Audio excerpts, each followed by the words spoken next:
3 days lost in a brutal desert storm. Rich thought he was going to die, but when he woke up, he was surrounded by 12 Apache women, and their village was dying of thirst. Their only well was almost completely dry. Then Rich made a shocking promise: "I'll find your water." But Nashota, their fierce warrior leader, stepped forward and said, "You're not going alone. We're coming with you." What they discovered beneath the desert could save an entire village, but it also attracted 3 armed bandits who wanted the water for themselves. And Rich had no idea this dangerous journey would change his life forever. Watch until the end, because what they found underground was more than just water. Watch Love in the Wild West on the next video app as soon as possible. Please subscribe to my channel. Here is the English translation of the script, adapted for storytelling narration. The desert does not forgive, and Rich knew that better than anyone. He had been riding for 3 days under the relentless sun when the sky began to change. First came dark clouds on the horizon, then the wind, and finally the most violent sandstorm he had seen in years. "Come on, boy," Rich shouted to his horse, but the animal could barely move forward. Sand blew in from every direction, blinding him, suffocating him. The world turned into a swirl of orange and brown. He couldn't see past his own hands. Suddenly, the horse stumbled over something. Rich felt the impact before he understood it. He was flying through the air. The hit against the ground was brutal. Pain shot through his shoulder and leg. Warm blood mixed with cold sand. The last thing he saw before losing consciousness were shadows moving toward him, figures wrapped in the storm. Enemies? Saviors? He didn't know. Then, everything went black. When Rich opened his eyes, the world had changed completely. The storm was gone. The desert was gone. He was inside a tent, lying on soft furs. The pain was still there, but someone had bandaged his wounds. An elderly woman sat beside him, preparing something that smelled of medicinal herbs. Her face was like a map of time itself, full of wrinkles that told 1,000 stories. Where am I?" Rich murmured in Spanish. The old woman looked up. Her black eyes shone with ancient wisdom. "You are in our village, Cowboy. My daughters found you in the storm. You almost died." Rich tried to sit up, but pain stopped him. The old woman gently pressed his shoulder. "Do not move. You have broken ribs. Your leg is injured. You need rest. Thank you for saving me, but I need to leave. I don't want to cause trouble." The old woman laughed softly, a sound that seemed to come from the earth itself. "You aren't going anywhere for several days, son. And besides," she paused, staring at him intently, "perhaps the gods brought you here for a reason." Rich frowned. He didn't believe in fate or divine signs, but before he could answer, he heard voices outside. Women's voices. Many women. "Are there many people in the village?" he asked. The old woman's face grew sad. "Once we were many, now only we remain. The men went to war 6 moons ago. They have not returned." Rich felt a weight in his chest that had nothing to do with his broken ribs. A village without men, women, elders, and children alone in the desert. "I'm sorry. We do not need your pity, Cowboy. We need—" The old woman stopped, as if deciding whether to continue. "But that can wait. Rest now. Tomorrow we will talk." The next 2 days were strange for Rich. The old woman, whose name was Apache, came regularly to change his bandages and give him bitter teas that made him sleep. But when he was awake, he could hear the life of the village. Children playing, women working. Yet there was something else, something that worried him. Hushed conversations, worry, fear. On the 3rd day, Rich was finally able to stand. Limping, he stepped out of the tent leaning on a cane Apache had given him. What he saw broke his heart. The village was small, perhaps 20 tents, but what struck him most was the well in the center. 3 women were bent over it, pulling on a rope. When they lifted the bucket, Rich saw it contained barely any water, only wet mud. Don't forget to subscribe to find out what happens next, and let us know in the comments where you're listening from. That makes us very happy. A young woman quickly approached Aisha and spoke in her native tongue. Rich didn't understand the words, but he understood the tone: desperation. Aisha sighed deeply and turned to Rich. "Our well is drying up, Cowboy. Within a week we will have no water, and the nearest river is 3 days' journey through dangerous territory." Rich looked around. Small children, elderly women, young women trying to be strong but whose eyes betrayed their fear. No men to protect them, no water to survive. "There is another option," Aisha continued, her voice barely a whisper. Legends speak of an underground spring somewhere in these lands. Pure water that never runs dry. But no one knows where it is, and we have no men to search for it. Rich felt something awakening in his chest. It wasn't pity, it wasn't heroism, it was something simpler. It was the right thing to do. I can search for it. Aisha looked at him in surprise. You are a stranger, a white man. Why would you help us? Rich leaned on his cane and looked directly into the old woman's eyes. Because you saved me when you could have left me to die. Because there are children here who need water. And because, he paused, because I can do it. The silence that followed was profound. Aisha studied his face for a long moment. Then, slowly, she nodded. Then we will speak with the women. But you must know something, Rich. If you accept this mission, you will not go alone. I prefer to work alone. That will no longer be possible. That night, Aisha gathered all the women of the village in the center. Rich sat near the nearly dry well, his leg still aching, but his determination firm. The women spoke in their language for a long time. Some looked at him with distrust, others with hope. Finally, 12 young women stepped forward. The one in front was tall, with fierce dark eyes and black braided hair. She carried a bow on her back and a knife at her belt. She was clearly a warrior. My name is Nashoda, she said in perfect Spanish, and these are my sisters. If you are going to search for the water, we are coming with you. Rich stood up, ignoring the pain. I don't need protection. Nashoda smiled, but there was no warmth in it. We aren't going to protect you, Cowboy. We are going to ensure that you find the water. These are our lands, our children, our survival. You may search, but we go with you, or you do not go at all. Rich looked at them one by one. 12 women, 12 warriors with steel eyes and determined hearts. They were not delicate ladies waiting to be rescued. They were survivors. All right, he said finally. We leave at dawn. Nashoda nodded. At dawn, then. As Rich returned to his tent, he couldn't stop thinking about what he had just agreed to. A lone cowboy who never worked with anyone was now leading an expedition with 12 Apache women. Fate, he thought, had a very strange sense of humor. Tomorrow the search would begin. Tomorrow, everything would start. And Rich had no idea that this journey would change his life forever. Dawn came too soon. Rich had barely slept. His legs still ached, and his ribs protested with every breath. But when he stepped out of the tent, the 12 women were already waiting. They were unlike any women he had ever met. Nashoda was checking her bow, testing the string tension. Beside her, a younger woman sharpened arrows with precise, expert movements. Another prepared leather bags with provisions. They all moved with purpose, with military efficiency. Good morning, Cowboy, Nashoda said without looking up from her bow. Ready to leave? Ch adjusted his hat. Ready. But first I need to know, has any of you searched for this spring before? One of the women, with shorter hair than the rest and bright eyes, stepped forward. My name is Kiona. 2 moons ago, my brother and I went to the Western Valley. We found signs of ancient water, wet rocks, plants that only grow near water. But my brother fell ill, and we had to return. Rich nodded. Then we'll start there. How long to get there? Midday by horseback, but the terrain is difficult. It always is. Aisha appeared with a carved staff in her hand. She handed it to Rich. For your leg, and this. She pulled out a small stone amulet. For protection. Not because I think you need it, but because mothers always worry. Rich took both items, feeling strangely moved. Thank you, Aisha. The old woman looked at the 12 women, then at Rich. Take care of my daughters, Cowboy.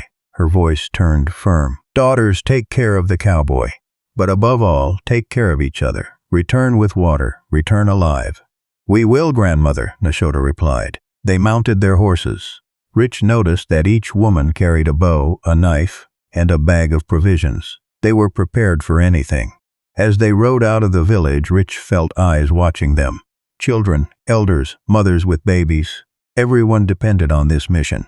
The weight of that responsibility was almost physical. The terrain changed quickly. Flat sand gave way to rocks, then to low hills covered in thorny brush. The sun rose relentlessly, turning the world into an oven.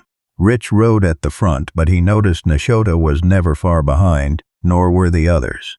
They moved as a unit, communicating with subtle gestures he could barely interpret.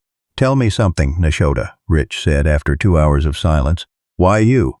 Why do you lead these women?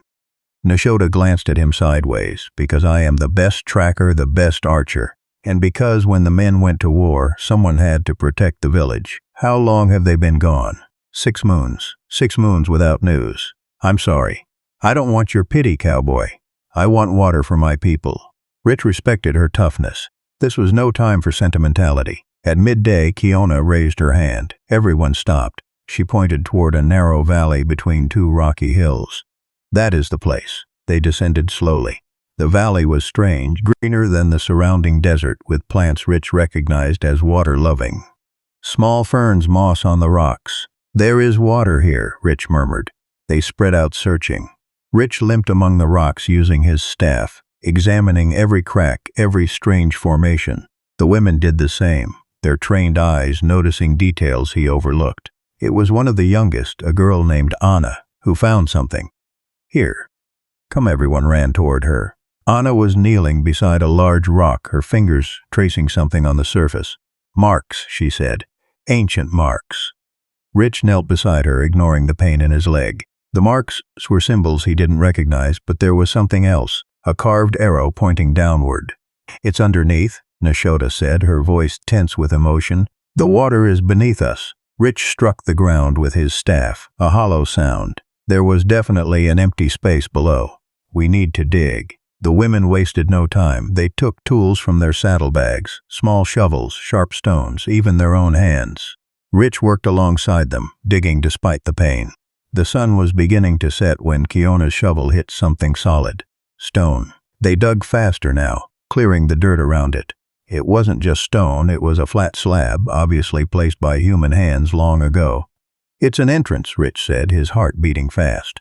Someone sealed this. Nashota and 3 other women positioned themselves around the slab. On the count of 3. 1, 2, 3. They pushed.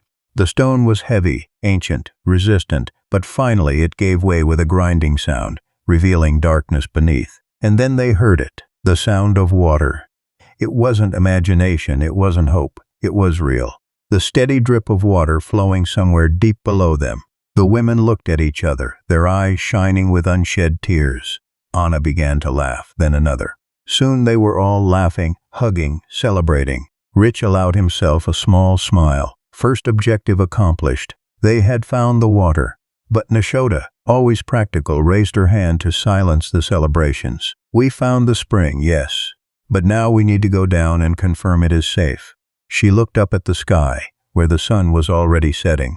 We need to camp here tonight. Tomorrow we explore the cave. Rich nodded. She was right. Going down into an unknown cave in the dark was asking for trouble. As they set up camp, Rich watched the 12 women work. They moved like a perfect machine. Some gathered firewood, others prepared food, others established a watch perimeter. They didn't need a man to protect them. That was clear. When night fell, they sat around a small campfire. Stars shone above, millions of points of light in an infinitely black sky. Nashota sat beside Rich. You did well today, Cowboy. I didn't expect a wounded man to work so hard. You said you came to make sure I found the water. Well, we found it, together. We found it, she corrected. It wasn't just your effort, it was all of ours. Rich stared at the fire, thinking about those words. He had always worked alone, always relied only on himself. But today had been different. Today had been better. Nashota, can I ask you something? You may. Why do you trust me? I'm a stranger. I could be dangerous. Nashota smiled, a genuine smile this time. Ayesha believes the gods sent you. I don't believe in gods, but I do believe in actions. You offered help when you didn't have to. You took a risk when you could have gone your way. That tells me who you are. Before Rich could respond, one of the sentries whistled softly. Everyone was instantly alert. Hands went to weapons. What is it? Rich whispered. Something is moving out there, Nashota replied, already standing with her bow ready. Something big. The camp braced for the unknown. In the distance, yellow eyes glowed in the darkness. The night was just beginning, and the dangers of the desert never slept. The yellow eyes multiplied in the darkness. 1, 2, 5, 10. Rich counted at least 15 pairs of eyes surrounding the camp. His hand instinctively went to his revolver, but Nashota stopped him with a gesture. Coyotes, she whispered. Hungry, dangerous in a pack. The circle of beasts closed in slowly. Rich could hear their low growls, the sound of claws scraping stone. These weren't skittish creatures, they were desperate predators. The 12 women moved without words, forming a defensive circle around the fire. Each had her bow drawn, arrows ready. Kiona and Anna quickly fed the fire, making the flames leap higher. Coyotes fear fire, Nashota murmured. But when they are hungry enough, even fear won't stop them. A large coyote, likely the pack leader, stepped into the light. He was gaunt, his ribs visible beneath matted fur. His eyes showed something worse than hunger. They showed desperation. "They haven't eaten in days," Rich said. "They're desperate." The lead coyote snarled, showing yellowed fangs. The others answered with their own growls, a sinister chorus in the desert night. Then they attacked. The leader lunged first, straight at Anna, but the young woman was faster. Her arrow flew, striking the coyote in the shoulder. The animal yelped and retreated, but didn't stop. 3 more leaped from different directions. Rich fired his revolver, the sound cutting through the night. 1 coyote fell. Nashota and 2 other women released their arrows simultaneously. 2 more coyotes fell howling, but they kept coming. Kiona grabbed a burning branch from the fire and wielded it like a whip, striking a coyote trying to attack from the flank. The animal recoiled, its fur singed, howling in pain. "More branches," Rich shouted. "Use the fire." The women responded immediately, grabbing branches from the fire and creating a barrier of flames between themselves and the coyotes. The animals backed off, confused, their survival instinct fighting against their desperate hunger. But the leader wouldn't give up. Wounded and bleeding, he kept snarling, rallying his pack for another attack.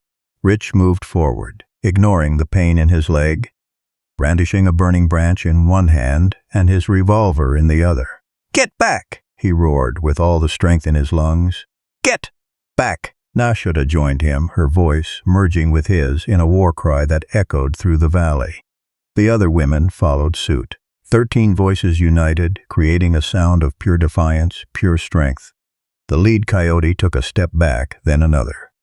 His pack began to scatter, retreating into the shadows. The leader looked at Rich one last time, his yellow eyes filled with something that almost looked like respect. Then, with a final howl, he turned and ran into the night. The others followed. The silence that fell afterward was almost deafening.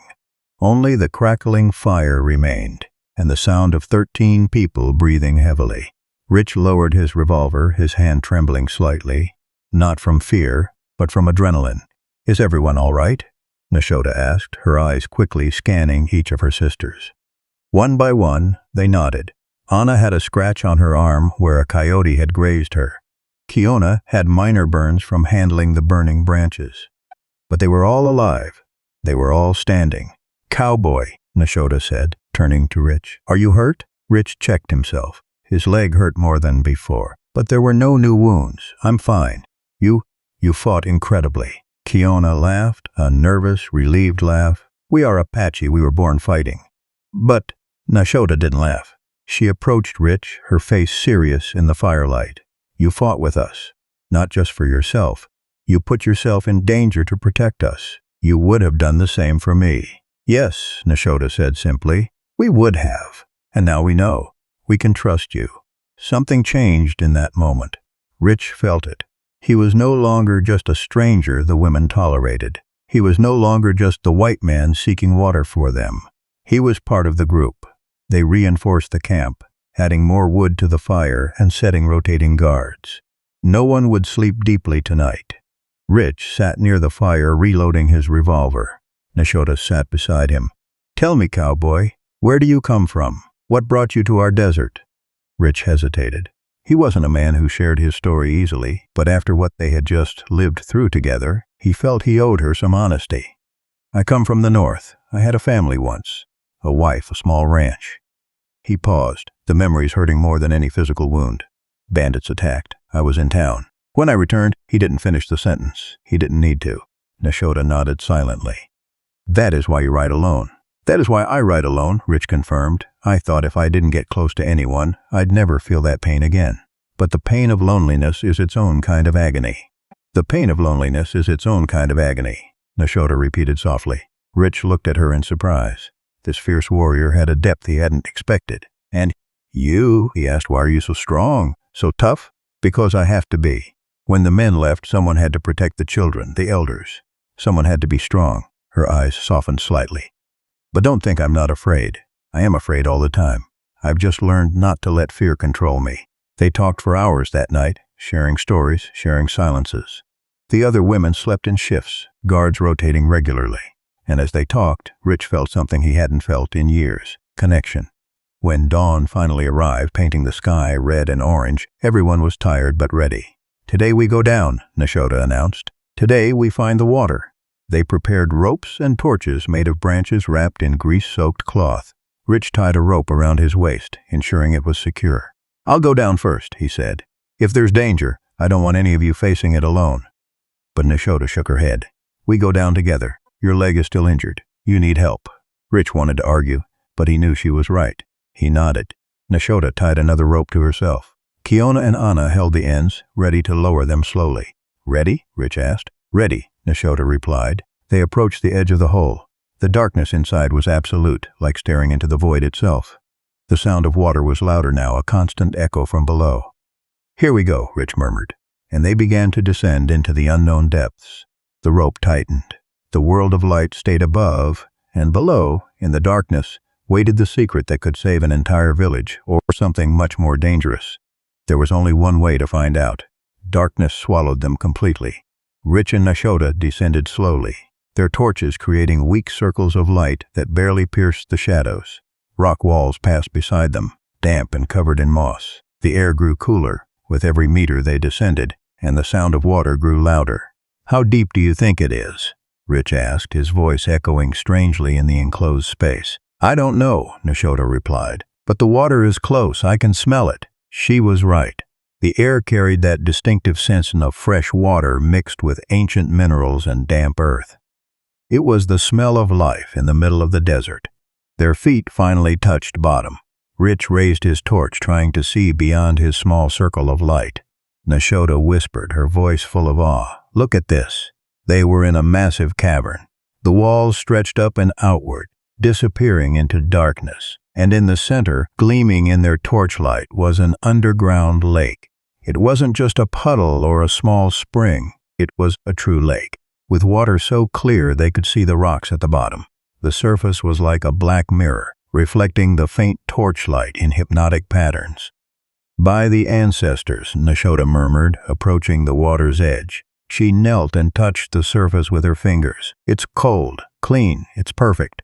Rich felt something swelling in his chest. They had succeeded. They had truly found the legendary spring, enough water to save the entire village, perhaps for generations. Nashota tugged the rope twice, the agreed signal for the others to descend. Moments later, they heard the sound of more ropes lowering, more torches lighting up above. One by one, the other women reached the bottom. Each reacted with the same wonder, the same amazement at the sight of the underground lake. Kiona went straight to the water and drank from her cupped hands. It's sweet, pure, better than any water I've ever tasted. The others followed, drinking, laughing, splashing each other with childlike joy. Even Nashota smiled, a genuine smile that transformed her stern face into something beautiful. Rich drank too. The water was incredible, cold, refreshing, with a slight mineral taste that made it feel ancient, as if it had been here since the beginning of time. How do we get this water to the village? Aina asked, ever practical. Rich examined the cavern with his torch, looking for answers. Then he saw it. On one of the walls there were unnatural marks carved by human hands. Come here, he called. Look at this. The women gathered around him. The marks were ancient symbols. Some they recognized, others they didn't. It's a map, Nashota said, tracing the lines with her fingers. A map of channels. Someone built a system here long ago. Channel? Rich studied the marks more closely. You mean this water can flow upward? Not upward, corrected one of the older women named Dakota, but through the rock. Look here. These symbols show tunnels, passages. If we unblock them, the water could flow naturally to the surface. Rich felt admiration for the ancient engineering. Whoever had built this had understood water pressure, geology, basic physics. Then we need to find these tunnels and unblock them, Nashota said. Let's split up. Search for the entrances. They scattered through the cavern, their torches creating fireflies of light in the darkness. Rich explored the east side, examining every crack, every rock formation. It was Kiona who found the first one. Here, there's an opening. Everyone ran toward her. Sure enough, there was a tunnel half blocked by fallen rocks and sediment accumulated over years. If we clear this, Rich said, the water should be able to flow through. They began working immediately. They had no sophisticated tools, only their hands, stones, and sheer determination. They moved rocks, excavated sediment, their bodies soon covered in mud and sweat.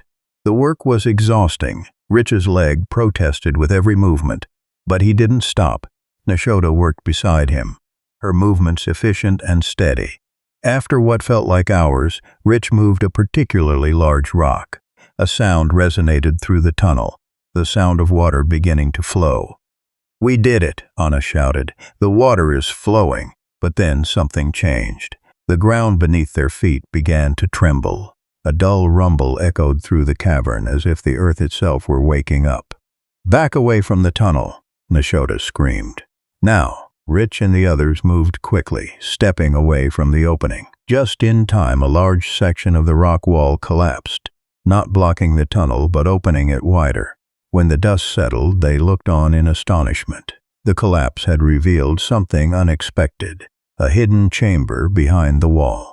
And inside that chamber, illuminated by their torches, was something extraordinary. Ceramic jars, dozens of them, perfectly preserved. And beside them, carved into the walls, were more symbols, more maps, more ancient knowledge. "This isn't just a water source," Nashota whispered reverently. "This is a sacred place, a treasure trove of ancient knowledge." Rich approached one of the jars and carefully opened it. Inside were seeds, perfectly preserved after who knows how many years. "Seeds," he said, "for planting, for growing." Another jar contained dried herbs, another small tools made of polished stone.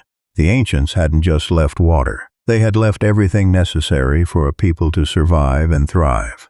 "I understand now," Nashota said, her eyes shining with unshed tears. "The elders didn't just build a water source. They built hope. They left all this for future generations, knowing that someday someone would need it." The women looked at each other, the weight of the moment settling upon them. They hadn't just found water. They had found a gift from their ancestors, waiting patiently through the centuries. "We must take this back," Rich said. "All of it. The water, the seeds, the knowledge." Nashota nodded. "But first we must ensure the water flows correctly. Let's find the other tunnels." They worked for hours more, finding and unblocking 3 more tunnels. With each one, they could hear the water beginning to flow, following ancient paths toward the surface. Finally, exhausted but triumphant, they began the ascent.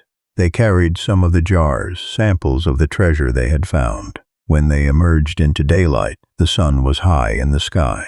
They had been below all morning.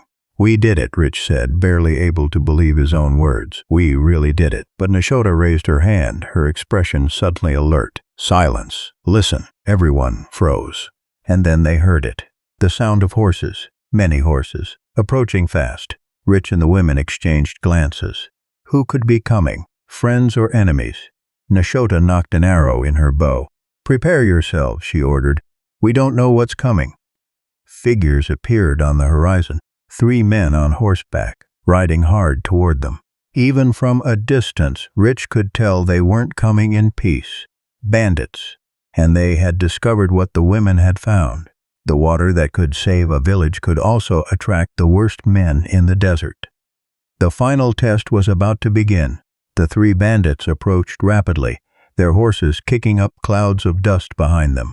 Rich could see their faces now, dirty, sun-weathered, with eyes gleaming with greed. 3 against 13, Nashota murmured. "The odds are in our favor." "But they have rifles," Rich observed, noting the weapons on their saddles. "And they won't hesitate to use them." The bandit stopped about 50 meters away. The leader, A large man, with a scar running across his cheek, smiled, showing yellowed teeth. "Good morning, ladies," he shouted in rough Spanish. "And Cowboy, we heard you found something interesting out here." "It's none of your business," Rich replied firmly. "Move along." The bandit laughed, an unpleasant sound. "Oh, but it is our business. You see, this desert is our territory, and anything found here, well, it belongs to us." Nashota stepped forward, her bow already drawn. "This land belongs to the Apache. It always has. You have no right here." The bandit stopped smiling. His eyes turned cold and dangerous. "Look, we can do this 2 ways. The easy way, you tell us what you found and give us some. The hard way, we take what we want by force. You choose." Rich felt the women tensing around him. He could feel their willingness to fight, but he also knew that if a shootout started, someone would get hurt, possibly killed. "There is a third option," Rich said, his mind working quickly. "One that benefits everyone." The bandit raised an eyebrow. "I'm listening, Cowboy." "We found water, lots of water, enough for the whole desert. But to reach it, you need help, you need knowledge. We have that knowledge. And what stops us from just taking it?" Rich smiled, but there was no humor in it. "Because the cavern is complex. The tunnels are dangerous. Without a guide, you could get lost down there forever. Or worse." The bandit considered this, his hand resting on his rifle. The other 2 bandits looked at their leader, waiting for orders. But Nashota didn't wait. While the bandit was distracted, she made a subtle signal to her sisters. They understood immediately. "Besides," Rich continued, keeping the bandits' attention on him, "killing 13 people just for water seems excessive, don't you think? Especially when you could just ask." The bandit laughed again, but with less confidence this time. "Ask? Us? Yes, ask. Like civilized human beings." While Rich spoke, the women had subtly spread out, forming a semicircle around the bandits. Their bows were ready, their positions strategic. If the bandits tried anything, they wouldn't survive the first exchange. The lead bandit finally noticed their positioning. His eyes widened slightly as he realized they were surrounded. "Clever, Cowboy. Very clever." "We don't want violence," Rich said, "but we will defend ourselves if necessary. And believe me, these women are better warriors than any man I know." There was a long, tense silence. The desert wind blew between them, carrying sand and possibilities. Then, unexpectedly, the bandit lowered his rifle. All right, we didn't come here to die, we just wanted, well, we're all thirsty." Rich exchanged a glance with Nashota. She nodded slightly. "You can have water," Rich said. "You can fill your canteens. But then you leave and you don't come back. This place is sacred to the Apache." The bandit considered this, then nodded. "Fair deal. Water for peace." Slowly, carefully, the bandits dismounted. Rich and Kiona escorted them to the cavern entrance, maintaining a safe distance. The other women kept their bows ready, vigilant. The bandits filled their canteens from the water flowing out of one of the unblocked tunnels. They drank deeply, their faces showing astonishment at the water's purity. "I've never tasted anything like this," one of them murmured. "It's ancient water," Rich explained, "preserved underground for centuries." The lead bandit looked at Rich with something that almost resembled respect. "You're lucky to have found it, Cowboy, and luckier still to have these warriors protecting it." "It's not luck," Rich replied. "It's destiny." The bandits mounted their horses, but before leaving, the leader turned back one last time. "One question, Cowboy. Why does a white man help the Apache?" Rich thought about his answer for a moment. "Because a long time ago, I lost my home. I lost my family. I thought I'd never find a place where I belonged again. But these women, this village, they showed me that family isn't just blood, it's choice, and I chose to be here." The bandit nodded slowly. "Wise words, Cowboy, wise words." And with that, the 3 bandits rode toward the horizon, becoming small dots that eventually disappeared. The women lowered their bows, the tension finally breaking. Several laughed nervously, relieved there had been no bloodshed. "Well done," Nashota told Rich. "You used words instead of bullets. That takes more courage." "I learned from the best," Rich replied with a smile. They spent the rest of the day preparing for the journey back. They filled all the canteens, packed samples of the seeds and herbs, and made sketches of the maps carved on the cavern walls. But more importantly, they marked the paths. creating signs that would allow the villagers to easily find this place in the future. At sunset, they began the journey home. The sun dipped below the horizon, painting the desert in shades of gold and crimson. When they reached the village at nightfall the following day, they were greeted with shouts of joy. Aisha ran out, her old eyes filled with tears. "You found it! You found the water!" "We found it, grandmother," Nashoda said, embracing her. And much more. That night the entire village gathered. Rich and the 12 women told their story. The sandstorm, the discovery of the cavern, the underground lake, the treasure of the elders, the encounter with the bandits. The children listened with wide, wondering eyes. The elders nodded wisely, recognizing the signs of the old times. When they finished, Aisha stood up slowly. "Rich cowboy from the north, you saved our people. You didn't just give us water. You gave us hope, you gave us a future." Rich felt uncomfortable with so much tension. It wasn't just me. It was the 12 warriors. They did all the work. "Yes," Aisha agreed, "but you gave them the opportunity. You believed in them when most men wouldn't have." Aisha gave a signal. The 12 women approached, carrying something wrapped in soft cloth. "We have a gift for you," Nashoda said. They unwrapped the cloth, revealing a beautifully woven blanket. But it was no ordinary blanket. Woven into it was a map. The map of the village, the path to the cavern, the symbols of the water tunnels, all the knowledge they had gained, preserved in thread and fabric. "So you may always find your way back," Nashoda explained. "So you may always remember that you have a home here."